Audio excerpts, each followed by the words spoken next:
preciso pedir a você que abra a sua Bíblia, acesse, conecte a sua Bíblia em 1 Tessalonicenses, quando nós então seguiremos para a próxima porção. Estamos no capítulo número 5 da carta que Paulo escreveu aos irmãos de Tessalônica. Uma palavra pedida pelo apóstolo em tom de urgência, em tom de súplica, em tom de uma necessidade para que as coisas não viessem a se direcionar por um caminho que traria muitos prejuízos, e ele chama a atenção para um cuidado todo especial, para que os irmãos possam perceber que tem áreas que têm maior sensibilidade, e assim é a nossa vida. Assim é a administração do nosso tempo. Assim, irmãos, é a condução das nossas escolhas, para que a gente não tenha prejuízos e não entre no caminho que depois fique bastante complicado de reorganizar as coisas, que gere para nós prejuízos. Deixe-me falar isso para você numa linguagem da nossa rotina do dia a dia. As nossas atividades estão divididas em 3 grupos. Existem as coisas que são supérfluas, as coisas que são vazias, as coisas que não produzem nada, que se você fizer ou se você não fizer não tem diferença alguma. Então, por exemplo, você tem um tempinho, ou um tempão, quem sabe, nas redes sociais. Você pega o seu celular, fica olhando, fica girando aquilo ali, é legal, às vezes dá uma risadinha, às vezes tem até uma informação. Não estou aqui para demonizar isso, estou apenas para exemplificar que é um tipo de atividade do seu dia que você perde parte do seu tempo e não produz, não agrega nada. Existem atividades que pertencem a um segundo grupo. Se a primeira é das coisas supérfluas, das coisas então que não faz diferença você fazer ou você não fazer, assistir um filme ou não assistir um filme, não faz diferença nenhuma. A segunda categoria de atividades são as coisas importantes. Essas merecem a nossa atenção. As coisas importantes são aquelas que, se eu não fizer, irmãos, vai dar problema, vai dar prejuízo. Se eu deixar de fazer, comprometerei outras pessoas, comprometerei atividades. É importante. Daqui a pouco eu exemplifico. E existe o terceiro grupo de coisas, que é a categoria das coisas urgentes. As coisas urgentes são coisas importantes que não foram feitas. São coisas que precisavam ser feitas e você foi deixando para depois. Foi deixando, e tudo que a gente vai deixando para depois e que tem um significado, que é importante, tudo que é importante a gente deixa para depois, uma hora vira urgente. Então nós deveríamos gastar o nosso tempo mais ou menos assim: 70% do nosso tempo com as coisas importantes, 20% do nosso tempo com as coisas urgentes, e 10% do nosso tempo com coisas para distrair a mente, para dar risada, assistir um stand-up, fazer alguma coisa para aliviar a vida. Deveria ser assim, mas a gente com muita frequência vai invertendo a ordem das coisas, o que é horrível. Porque se você gasta muito tempo com aquilo que não é necessário, você deixa de fazer uma coisa importante. Imagina que você então ficou na internet e não fez o almoço. E alguém vai almoçar na sua casa, mas chega uma hora que isso vai ser urgente. Você vai ter que correr para compensar o tempo perdido. Então, precisaríamos colocar 70% do nosso tempo nas coisas importantes. Porque tudo que é importante, quando não é feito, fica urgente. Fazer as coisas urgentes traz prejuízos. Primeiro que você vai ficar esbaforido, vai ficar cansado, vai ter que correr. Fazer coisa urgente, normalmente elas não saem tão bem feitas quanto elas sairiam se elas tivessem tido atenção no momento que elas eram importantes, que dá para a gente organizar. Fazer as coisas urgentes, irmãos, faz a gente pagar mais caro. Se você se programa, eu acho que é importante comprar o pneu para o carro. É importante. Vou começar a pesquisar aqui o pneu para o carro, porque é importante, vou gastar um tempo com isso. Mas aí você vai deixando, aí chega as férias, aí você vai fazer uma viagem, aí a viagem já é amanhã e não troquei o pneu, aí você vai lá e compra o pneu no lugar mais caro. Estão entendendo, irmãos? O urgente é alguma coisa importante que não foi cuidada no tempo certo, e aí só dá prejuízo. O apóstolo Paulo traz para nós algumas imagens, algumas figuras. A nossa jornada cristã, a nossa fé, precisa também ser organizada. Tem situações da fé, da vivência na comunidade da fé, que a gente pode fazer uma gincana, um teatro. São coisas que a gente distrai, que a gente pode gastar 10% do nosso tempo, da nossa espiritualidade com isso. Tem coisas da nossa fé que são importantes, que fazem com que a gente se alimente, que a gente siga a palavra bíblica de crescer na graça e no conhecimento. E por isso mereceria de nós separar uma parte do nosso tempo com mais atenção, para a gente ir criando um bom tesouro, porque Jesus ensinou que o homem bom, do seu bom tesouro, tira coisas boas. O apóstolo Paulo falou que nós somos dispenseiros, administradores de uma dispensa mesmo, que vai lá, abre, precisa pegar arroz, precisa pegar óleo. Essa figura da dispensa, o dispenseiro é quem administra. No grego, oikonomos, da onde vem a nossa palavra economista, quem faz administração, e ele vai falando essa questão, que nós precisamos fazer uma reserva nas nossas vidas.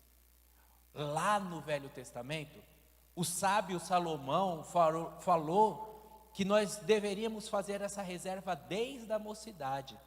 Lembra do teu Criador nos dias da tua mocidade. Lembrar do Senhor numa fase da vida é uma coisa importante, importantíssimo. Sabe por quê? Porque o mesmo sábio disse assim: antes que venham os maus dias, e você diga, não tenho prazer nenhum na vida. Nenhum de nós vai poder fugir dos maus dias, mas se você tiver uma reserva espiritual, quando os maus dias chegarem, seja da perda de um emprego, seja de uma enfermidade, seja da perda de um ente querido, seja você mesmo num leito de dor, face a face com a morte, se você fez aquilo que era importante, a hora que for urgente, você está tranquilo, você não precisa nem correr. Agora, se você não cuidou do importante, quando vier uma urgência, você fica desesperado, não sabe como lidar. O Paulo vem falando de questões urgentes, irmãos, vem falando, e nesse texto que nós vamos ler, você já está com a sua Bíblia aberta no texto bíblico. O Paulo está falando que existe uma necessidade pastoral que é urgente. E eu peço a você que venha comigo para os versos de número 12 até o verso número 15, de 1 Tessalonicenses 5. Então, 1 Tessalonicenses, capítulo 5, versículos de 12 a 15.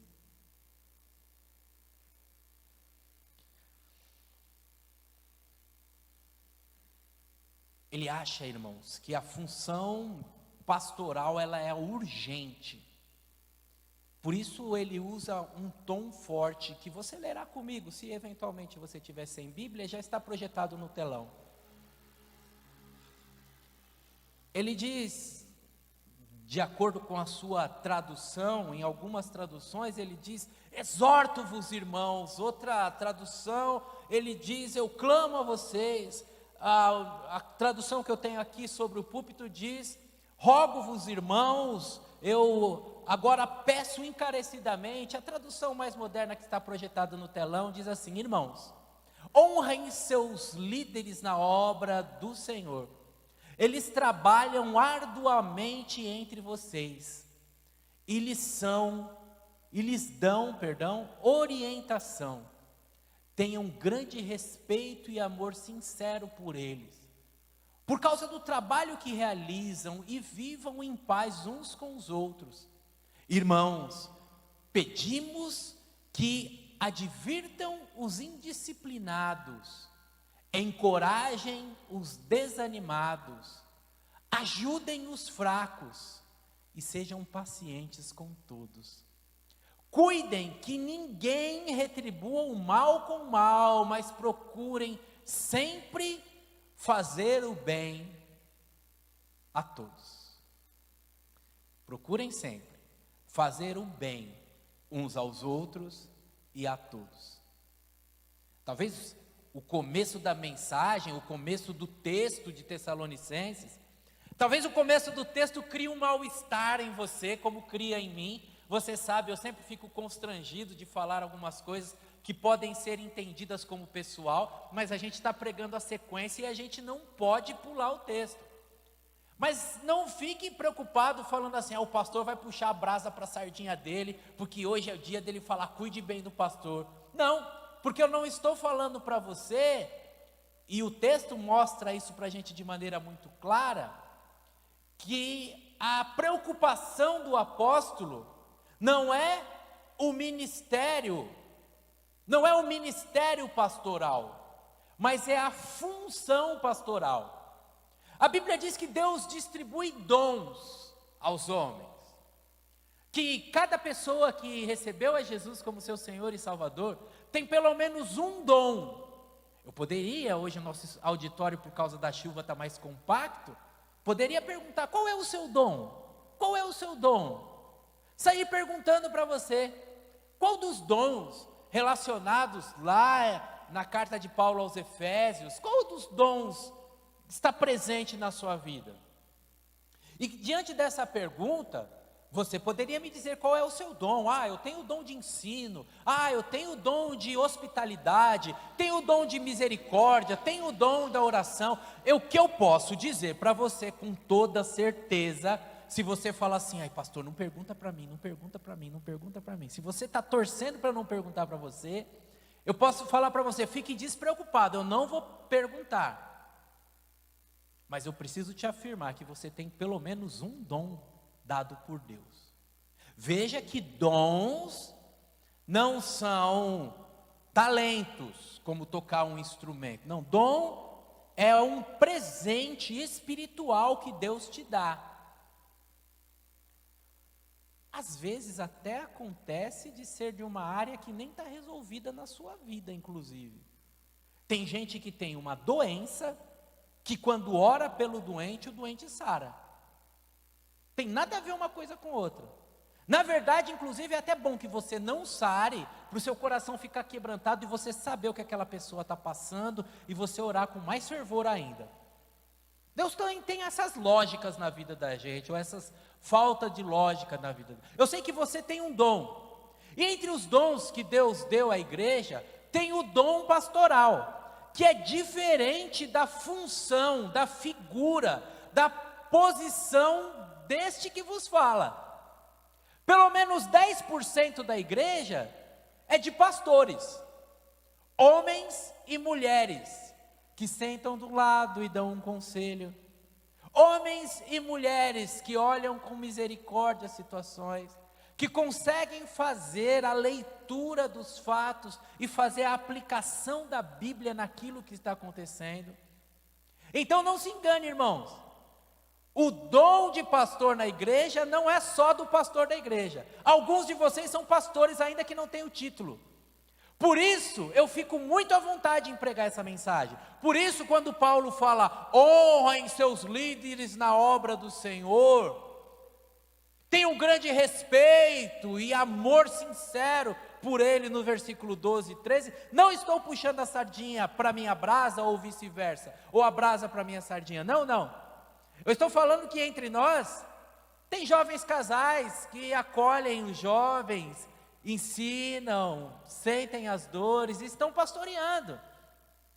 Tem vozinhas como a irmã Malvina, que em simplicidade tem a sensibilidade de encostar do seu lado e conversar e trazer uma palavra de encorajamento, estão pastoreando. E essa compreensão, irmãos, é uma compreensão fabulosa, porque o chamado desta passagem está ainda na tela, nós vamos avançar, mas eu quero que você siga flutuando nos versos bíblicos comigo, e veja no versículo número 13, que é um chamado para que a gente viva em paz uns com os outros. É um chamado para que a gente tenha uma disposição de fazer o bem, de encorajar, de puxar para cima, de ajudar a viver coisas novas. E isso ele não está falando para uma pessoa, isso ele está falando para uma igreja. Olha, a igreja de Tessalônica, vivam em paz, hein? Vivam em paz que o trabalho do líder fica mais fácil, vivam em paz. Para com esse negócio aí de pagar o mal com o mal. Retribuam. Vamos avançar, vamos olhar esses itens com cuidado, mantendo em vista que esta função de pastorear, que é um degrau acima daquilo que o Igor nos pediu, o Igor nos pediu assim, cumprimentem-se, cumprimente o irmão que está do seu lado, tem um grauzinho a mais, que é cuide do irmão que está do seu lado, cuide dele, cuide do irmão que não está do seu lado, que não veio domingo passado e não veio domingo agora. Lembre-se que lá no Éden, quando exponencia, quando o pecado é elevado ao quadrado, quando o pecado ele dá um salto, você lembra, né? O primeiro pecado, então, cometido por Adão, é o primeiro grau de pecado.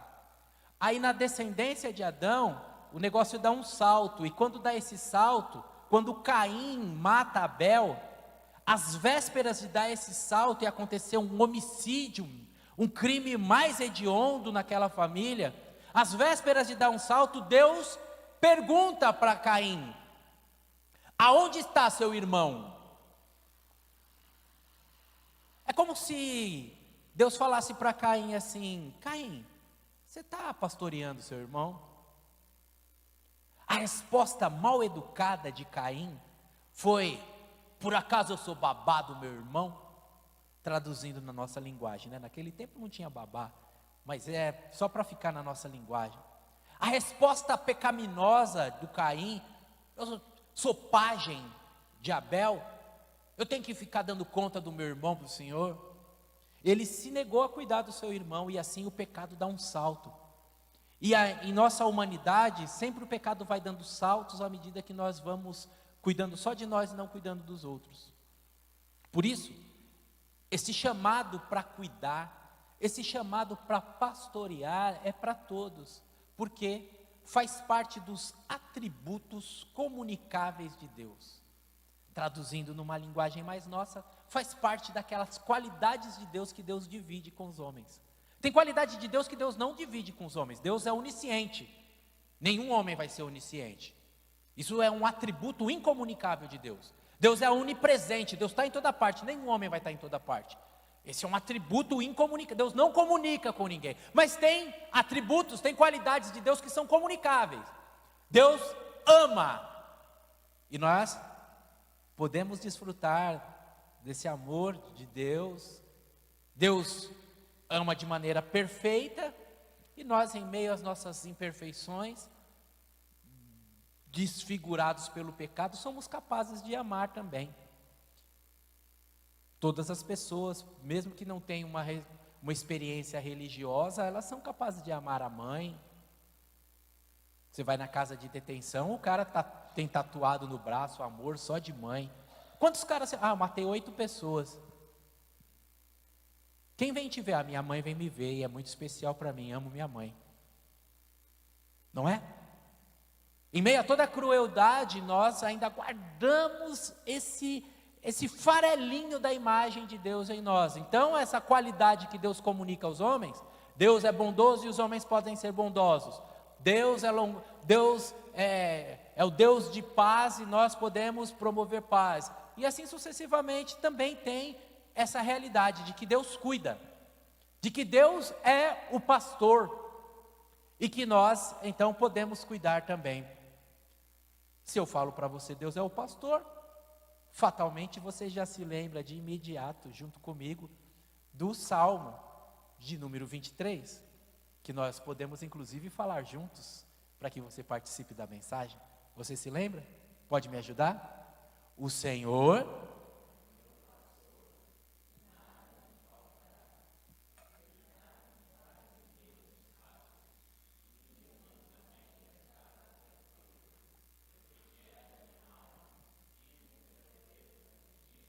por amor ao seu nome,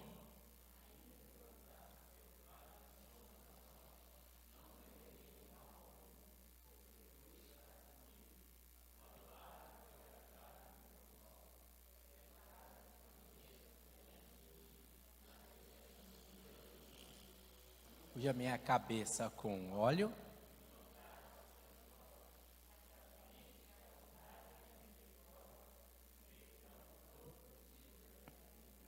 e habitarei na casa do Senhor por longos dias. O Senhor é um pastor. E no salmo que Davi escreve, na sua experiência no campo, ele torna clara a realidade de que porque Deus é o seu pastor, porque ele é cuidado por Deus, não tem falta. A gente pode ir ajustando no hebraico essa tradução para alguma coisa mais ou menos: o Senhor é meu pastor e eu não sentirei falta de nada. Não é que nada vai faltar, para a gente às vezes falta alguma coisa, né? Ah, então a Bíblia está mentindo porque está faltando. Não, não. O que a Bíblia está dizendo é que Deus é o nosso pastor e a gente não sente falta de nada. Porque ainda que não tenha, eu estou com Deus, eu estou em paz. Ainda que a doença bata a porta da minha casa, ainda que o casamento não seja o que eu esperei, ainda que o filho, mas eu estou seguro no Senhor, porque Ele não deixa faltar, e Ele cuida, e Ele guia pela vereda da justiça, e Ele me leva para um lugar que tem alimento fresco, e Ele não deixa com que as situações da vida me destruam. Essa é a experiência, a função do pastor, do Deus pastor, que não deixa sentir falta, que coloca em segurança, que protege do ataque inimigo, que traz honra, unge a cabeça com óleo, que transborda o cálice, que faz com que aqueles que de alguma forma foram injustos, malvados, que a história mude, que o quadro se reverta e a gente possa ser honrado na presença dos inimigos. A função desse pastor que nos dá paz na vida e paz na morte, porque afinal de contas, a bondade e a misericórdia nos seguem por longos dias e no final da história, a gente habita na casa do Senhor. A gente habita com o próprio Senhor. E se Deus então é esse que traz paz, traz segurança, se Deus nessa função pastoral faz com que a gente não se perca, que nenhum lobo consiga atacar as nossas vidas, dilacerar a nossa carcaça e pôr fim na nossa existência, nada, porque nós estamos guardados na mão de Deus, irmãos, estamos seguros. Foi assim que nós cantamos, seguros. Jesus, no Evangelho de João, no capítulo número 10, fala que agora, tal qual ele explicou para Tomé, quem olha para mim vê o Pai. Agora o bom pastor está aqui, eu estou cuidando de vocês pessoalmente. E Jesus, em João capítulo 10, fala: eu sou o bom pastor, e o bom pastor dá a vida pelas suas ovelhas.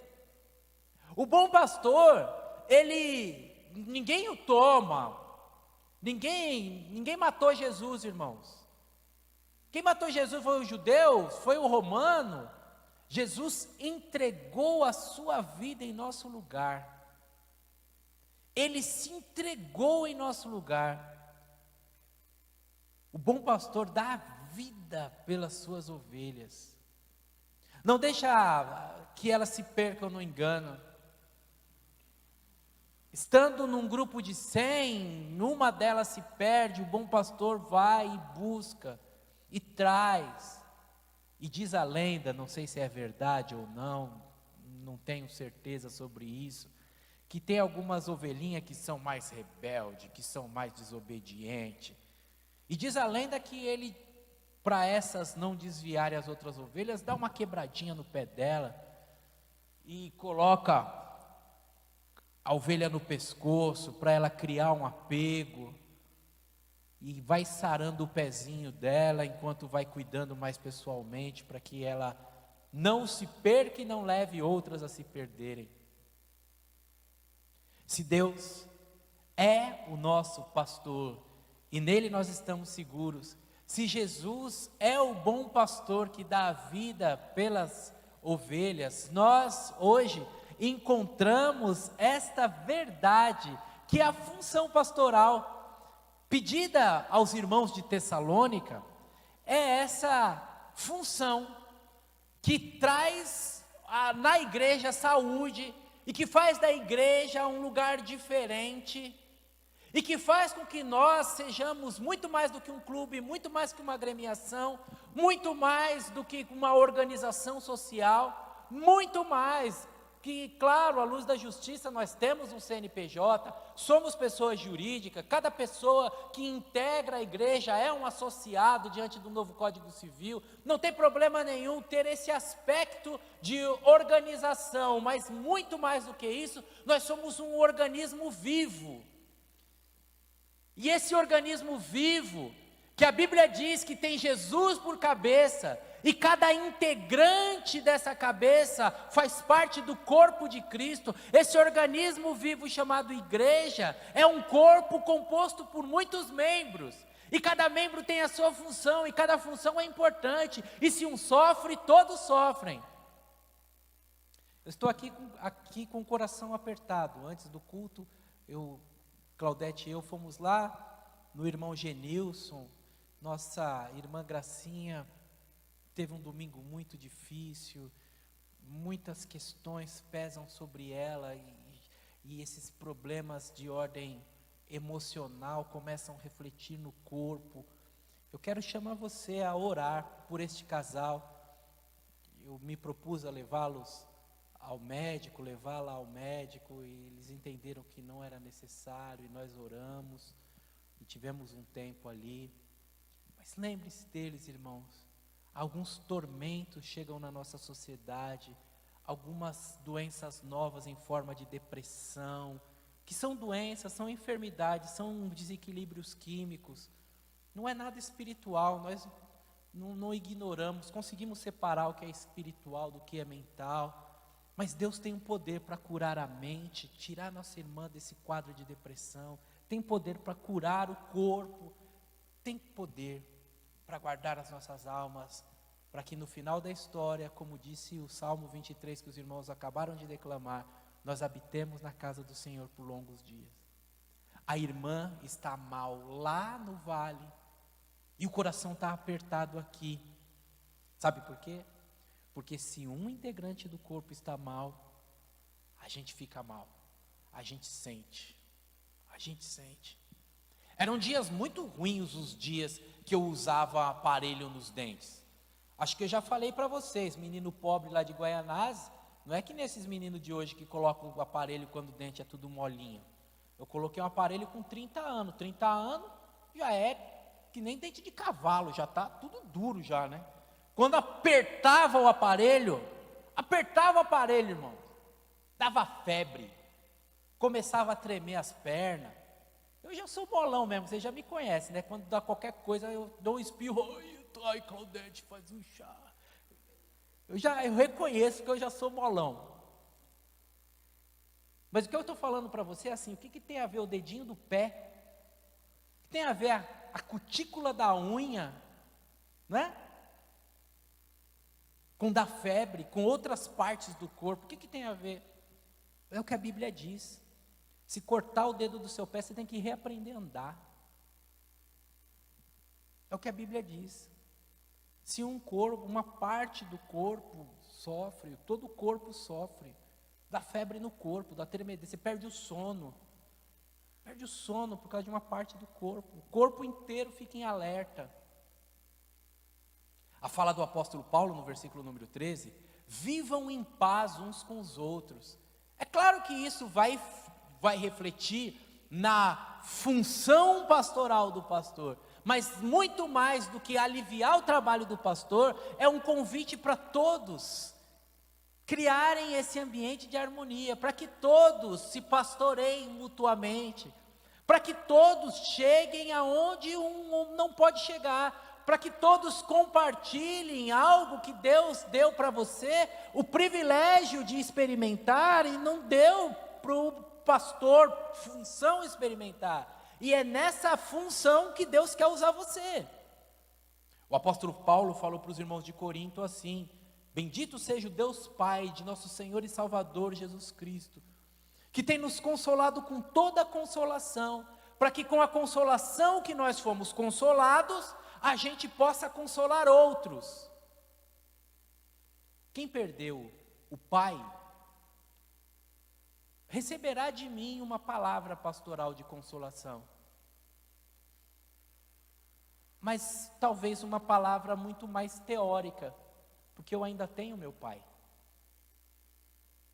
De repente você perdeu o pai, e um irmão perdeu o pai também, e você perdeu o pai recentemente, você tem uma palavra muito mais poderosa, porque você já sentiu na pele, você é muito mais eficaz, e Deus quer muito usar você, porque as consolações que nós fomos consolados, nós podemos consolar outros.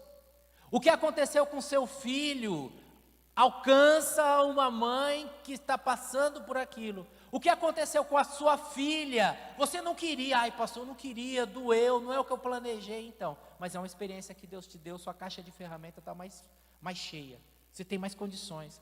O que aconteceu com a sua empresa, uma realidade que você vivenciou, um problema de saúde, um exame, uma perda de emprego, uma situação da vida, que é situação, que é instrumento de Deus, irmãos, para que nós nos tratemos, para que a gente conviva de maneira harmoniosa, e é claro, uma postura nos relacionamentos, um tipo de ética, um tipo de maneira de se conduzir, que não fala com maldade, que não fica com leve trás, que não tem um tom maldoso. Você viu lá o que o outro fez?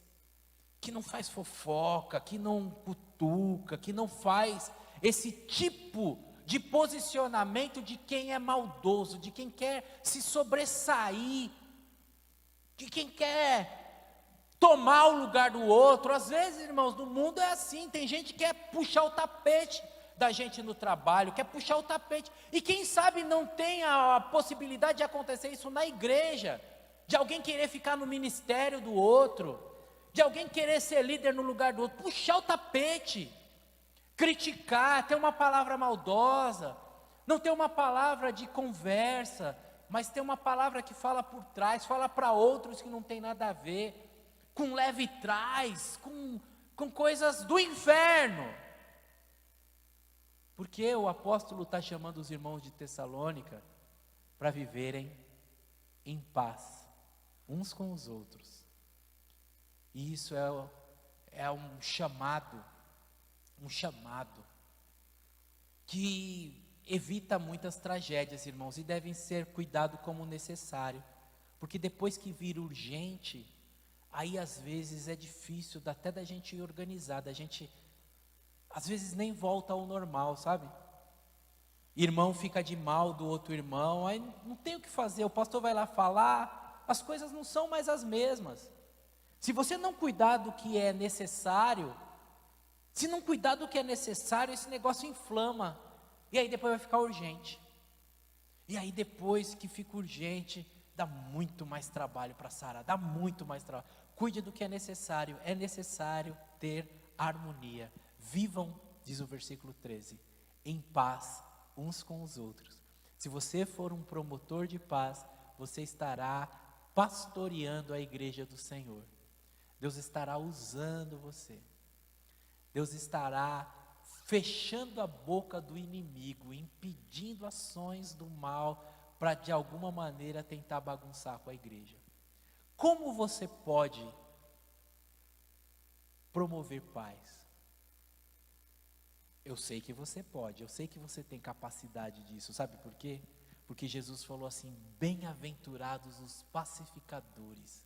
Você pode entrar numa situação, pode apagar a fogueira.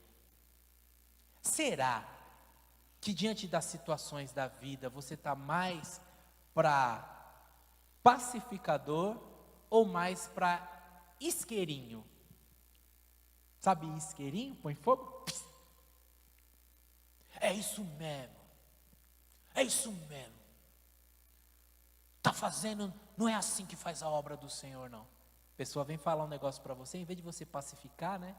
Em vez de você jogar água na fervura, não, irmã, pensa bem. O irmão está fazendo assim porque é o estilo dele, ele tem. É isso mesmo. Não presta atenção, não cuida direito. Será que você está jogando gasolina na fogueira ou você está jogando água na fervura? É necessário, irmãos. Diante das pequenas coisas que o inimigo das nossas almas pode bagunçar, a gente tem uma posição santa. Vivam em paz uns com os outros. Não deixe nada roubar a sua paz. Não deixe nada roubar um relacionamento em paz. Essa harmonia glorifica o nome do Senhor. E isso merece nossa total atenção. Isso aí é necessário, porque se não fizer no tempo certo, depois fica urgente. Pastor, vem aqui que está pegando. Agora, você não foi preventivo. Agora está complicado. Se em primeiro lugar é urgente e merece toda a nossa atenção viver em harmonia, em segundo lugar é urgente e merece toda a nossa atenção uma coisa que falta demais, que está entrando em extinção, chamada bom senso. Achei bom colocar num quadro para você entender melhor o versículo número 14. O versículo número 14, ele é muito rico. Você pode até ler comigo o que o apóstolo está pedindo para os irmãos encarecidamente. Irmãos, é urgente que vocês advirtam os indisciplinados. Eu estou trazendo a palavra no original, no grego para você, tá? Esse pedimos dele é o pedimos com intensidade, por isso que o tema da mensagem é urgente. Fala, gente, a gente precisa que aqueles que não têm disciplina tenham um puxão de orelha. A gente precisa que quem está desanimado seja encorajado. Nós precisamos que quem está mais fraquinho seja ajudado. E todos eles, cuidados de forma paciente. Eu achei bom desenhar isso para você e para mim, para eu e você, nós não nos perdermos e para a gente entender na forma de matriz as consequências da gente inverter esse negócio. Se a gente inverter os negócios, irmãos, complica tudo. A maneira que está lá no quadro é a maneira que está na Bíblia. Advirtam os indisciplinados, encorajem os desanimados, ajudem os fracos. Agora pensa comigo por um instante, se é que você já não viveu isso na sua vida. Você encontra, ou você está indisciplinado, está levando a vida de qualquer jeito. Vamos transformar a palavra indisciplinado em levando a vida de qualquer jeito.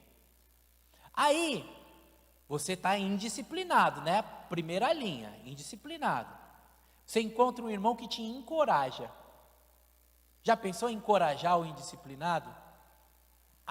Então vamos pensar assim, ó, o irmão vem e fala assim para você assim, irmão, aí eu estou estou sem disciplina, não consigo ir para a igreja, não consigo ler a Bíblia, não tem disciplina nenhuma, vixe, estou tomando uns goró lá com os caras do serviço, indisciplinado, totalmente indisciplinado.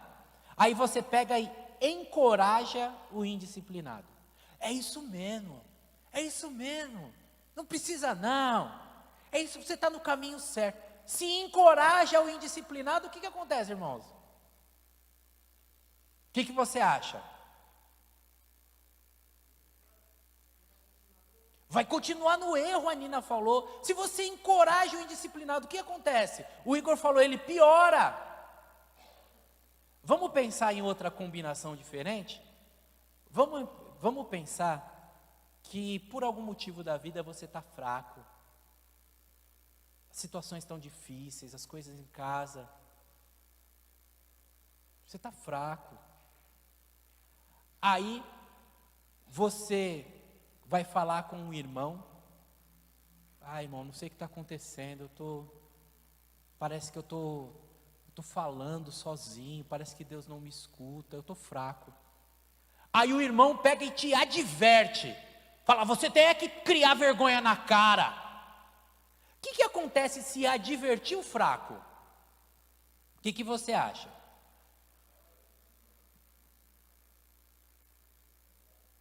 Os irmãos falaram todos ao mesmo tempo, aí embolou. Olha aí, a fala do Alexson, que fala inteligente. Você pega um fraco, e você machuca ele, você assusta ele. Mas teve mais irmãos que falaram, quem mais falou? A irmã Alessi falou, não, assim não, que isso? Entenderam, irmãos? Eu poderia fazer as combinações, as mais diversas combinações aí, né? Aí o Igor, que é da matemática, da física, me salva, uma matriz 3×2, quantas combinações? Dá, sei lá, 6 combinações, né? Acho que é isso. Não é? O que eu posso garantir para você é que qualquer combinação que a gente fizer vai dar muito errado, irmãos. Se você encorajar o fraco, se você ajudar o desanimado, vai dar errado. Advirtam os indisciplinados, é a fala paulina. Encorajem. Quem está desanimado, ao paracaléu que ele usa no grego, do encorajamento, é a palavra que dá nome ao Espírito Santo. De ficar junto, de apoiar, de trazer, de chamar, de dividir a vida. Encoraja quem está desanimado, não vou com você, vamos lá, eu te busco, vamos junto, vai ser bom. Encoraja o desanimado, ajuda o fraco. Quando a gente faz isso, a gente está cuidando do rebanho do Senhor, e a gente está fazendo essa função pastoral, que é tão nobre, tão meritória. E o versículo, ele traz uma chave muito importante também, uma chave fundamental. Deixa a Bíblia falar com você, é a Bíblia que fala, irmãos, é o texto que fala, não quero falar para você nada que não esteja na Bíblia. O versículo fala assim, advirtam os indisciplinados, encorajem os desanimados, ajudem os fracos, sejam pacientes com todos. Essa é a operação distributiva, já que hoje a gente está em linguagem matemática, né? O indisciplinado precisa de paciência. O desanimado precisa de paciência. O fraco precisa de paciência. Eu preciso de paciência. Tenha paciência comigo, irmãos. Você precisa que tenha. Esposa, seu marido precisa de paciência. Tenha paciência com seu marido, leva tempo. Tenha paciência com seu filho. Tenha paciência com todos. Porque a vida é uma jornada e a vida, a gente não resolve apertando um botão. Tenha paciência com todos. Com paciência, a gente faz uma igreja melhor. Com paciência, a gente vive melhor a fé. Com paciência, a gente exerce esse ministério pastoral da igreja. Este privilégio que Deus dá à igreja. Então, o convite para você é este convite para viver essa função que é privilégio seu também. Você pode cuidar de alguém começando pela sua casa. Você pode cuidar de alguém de um setor da igreja, um segmento, um departamento, um ministério, seja lá que nome for, com o qual você se identifica, você pode. Paulo escreveu para Tito, na sua epístola pastoral, que as mulheres mais velhas cuidem das mais novas. Não é espantem as mais novas, é cuidem, ensinem as mais novas. Você pode exercer esse ministério, dividir essa função, ter esse privilégio de ver um desanimado se animar e você ser instrumento de Deus para ele se animar. Você pode ter esse privilégio de ver um fraco se fortalecer e dizer assim: rapaz, se não fosse você eu tinha saído da igreja, tinha largado meu casamento, tinha colocado tudo, tinha me matado. Você pode ter esse privilégio de salvar uma vida. Você pode ter esse privilégio de alguém que estava muito torto, por causa do seu conselho, achar o caminho certo de novo, falar: ó, obrigado, hein? Se não fosse você, essa hora eu estava até nas drogas, foi a sua palavra que me trouxe de volta. Você pode, irmãos, ter esse privilégio. Mas esse privilégio que você pode ter, não anula a figura do pastor. Por isso eu comecei de trás para frente. Porque o primeiro versículo da nossa sequência diz: irmãos, honrem seus líderes. Eles trabalham arduamente entre vocês e lhes dão orientação. Honrem seus líderes. E aí não é uma fala para mim, é uma fala também para mim, uma fala para a igreja. Ter essa cultura, ter essa postura que nós já estamos aprendendo. Os irmãos que vieram ontem, foi bom ou não foi bom ouvir um pastor que foi honrado ao longo da sua história? Foi bom ou não? Ótimo, ótimo. A igreja continua cuidando, porque aprendeu nas páginas da Bíblia Sagrada. E nós precisamos aprender isso, porque é uma função espiritual. É uma coisa que guarda consigo um ensinamento de um tipo de coração, com gênero. Ah, pastor, mas tem um monte de pastor sem vergonha. Essa semana eu vi lá na internet os pastores com os relógios Rolex lá de 150 mil reais. Tem um monte. Não, irmãos, eu não quero entrar nesse mérito de que se o cara comprou o Rolex vendendo livro, vendendo curso, ou se ele catou dinheiro da igreja. Não é esse assunto que eu quero conversar com você. Quero conversar sobre a vida dele. Quero conversar sobre a sua vida, sobre o seu coração, porque você tem o texto dizendo lá qual é a qualidade do pastor, que trabalha arduamente, que ensina de maneira zelosa, que cuida amorosamente, dá orientação, que está no meio de você. Não é uma celebridade, é um instrumento de Deus para abençoar a sua vida. Que você aprenda isso, e eu falo com muita tranquilidade, muita naturalidade, para inclusive você honrar os pastores que vêm de fora. Porque pastor Manédio, eu, outros pastores, às vezes a gente viaja, irmãos, pega estrada, vai lá para servir uma igreja, para abençoar, o irmão não pergunta nem se você tem combustível para voltar. Estou mentindo, pastor Manédio?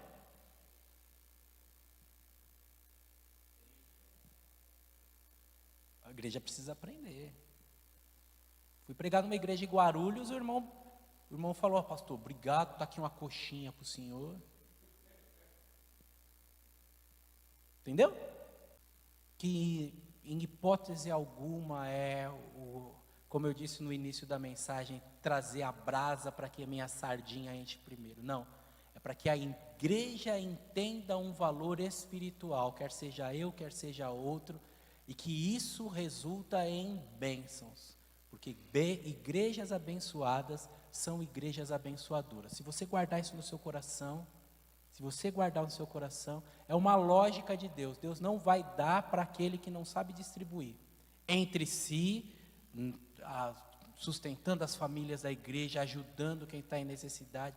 Um coração generoso é precioso para Deus. Que a gente aprenda isso, que a gente não tenha um coração mesquinho, tenha um coração generoso para com os irmãos, um olhar atento. Aquele irmão perdeu o emprego, vamos ver se ele está precisando de alguma coisa, um coração. O que nós estamos falando aqui é muito mais do que uma pessoa. que a gente vê como é que está, e eu falo a verdade para você, de coração. Eu vou num lugar, tem que fazer uma ficha, tem que preencher um negócio, na ficha eu coloco engenheiro, na ficha eu coloco professor, nunca coloco pastor. Vixe, uma vergonha. Eu acho que as pessoas vai olhar lá, vai olhar no hotel, vai olhar em algum lugar, vixe, pastor, hein? Nem coloco. Porque os caras estão fazendo muita barbeiragem. Tem muito cara malandro aí. Não quero ser corporativista, passar pano para ninguém. Tem muito malandro. E graças a Deus eu não sou malandro. Graças a Deus. Eu não quero ser confundido com malandro. E eu não quero que a igreja seja vítima de malandro. A igreja tem que saber, olha lá, as qualidades.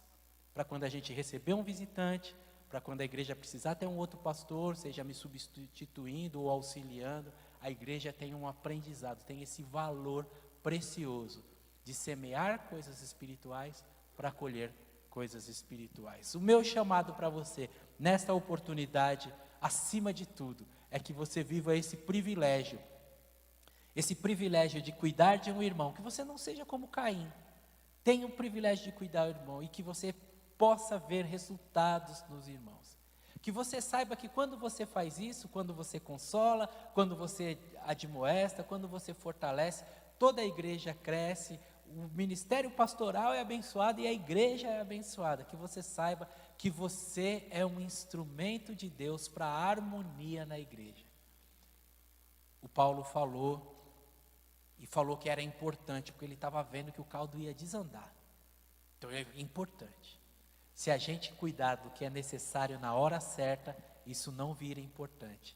Que já seja desde já um princípio nosso de nós cuidarmos um dos outros, criando um clima de paz, criando um clima onde a gente se cuida.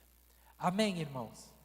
Vamos orar ao Senhor, abaixe a sua cabeça por bondade e vamos juntos falar com o Senhor, falar assim: Senhor, eu quero ser um instrumento do Senhor para cuidar do seu rebanho. Eu quero, na medida das minhas possibilidades, usar os meus conhecimentos, a minha vivência, a minha experiência de vida, para dar uma palavra de orientação, a minha experiência de vida, para dar uma palavra de conselho, para encorajar alguém, para, com jeito, também, se for necessário, mostrar que as escolhas não estão sendo tão boas. Eu quero ser instrumento do Senhor. Hoje nós começamos a sala de preparação para o batismo. Muitos jovens na sala de preparação do batismo, irmãos, muitos adolescentes. Eles precisam que você pastoreie a vida deles também. Eles precisam de um conselho, eles precisam de um encorajamento, eles precisam do incentivo. Você pode ser instrumento de Deus na vida deles. Aliás, você já está sendo, continue sendo, continue exercendo essa função pastoral que é tão bonita e tão honrosa aos olhos de Deus.